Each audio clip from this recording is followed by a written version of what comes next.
Assalamualaikum warahmatullahi wabarakatuh. Apa kabar anak-anak ustazah yang soleh dan soleha?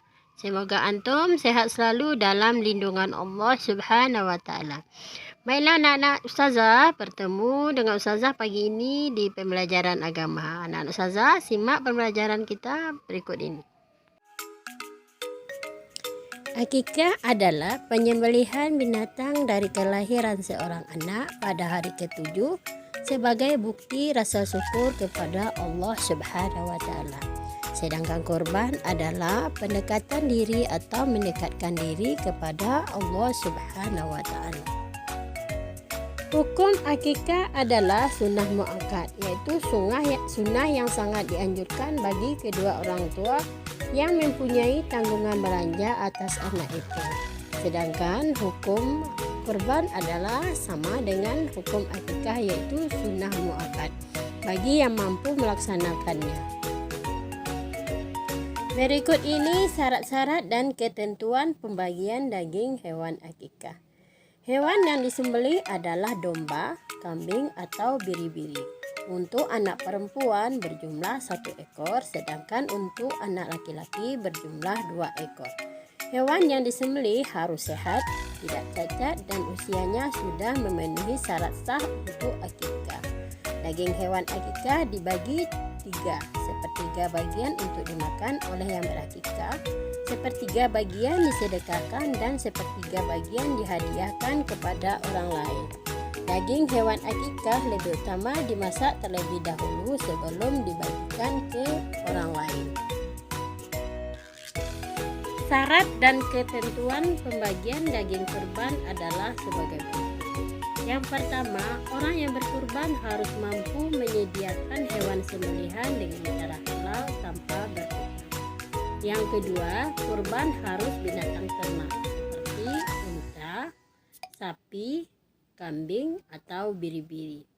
Yang ketiga, binatang yang akan disembelih tidak memiliki cacat, tidak buta, tidak pincang, tidak sakit, dan kuping serta ekor harus utuh.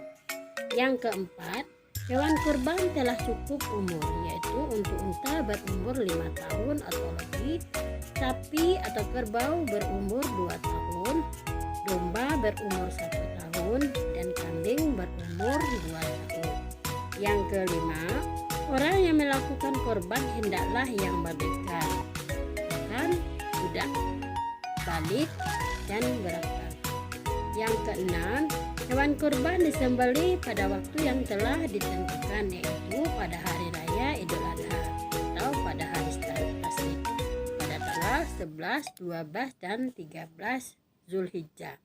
Dan yang ketujuh, daging hewan kurban dibagi 3, sepertiga untuk dimakan oleh yang berkurban, sepertiga disedekahkan, dan sepertiga dihadiahkan kepada orang lain. Berikut ini beberapa fungsi pelaksanaan akikah dan kurban dalam kehidupan. Yang pertama, mendekatkan diri atau tagarrub kepada Allah. Hal tersebut disebabkan dengan akikah dan kurban berarti seseorang telah melaksanakan perintah Allah. Yang kedua, menghidupkan atau melaksanakan sunnah Rasulullah SAW. Rasulullah dalam sebuah hadis yang diriwayatkan oleh Ahmad dan Ibnu Majah telah bersabda, yang artinya barang siapa memiliki kemampuan tetapi tidak berkorban, janganlah ia mendekati tempat salatku. Yang ketiga, menumbuhkan sikap kepedulian sosial. Daging hewan akikah dan kurban dapat dirasakan oleh fakir miskin atau orang lain yang membutuhkannya. Dan yang keempat, meningkatkan kesadaran diri untuk memiliki jiwa berkorban di jalan Allah. Baiklah anak-anak ustazah, untuk materi kita pada pagi hari ini yaitu masalah akikah dan kurban, ustazah cukupkan sampai di sini. Ustazah tutup pembelajaran antum pagi ini dengan membacakan Alhamdulillahirrabbilalamin. Assalamualaikum warahmatullahi wabarakatuh.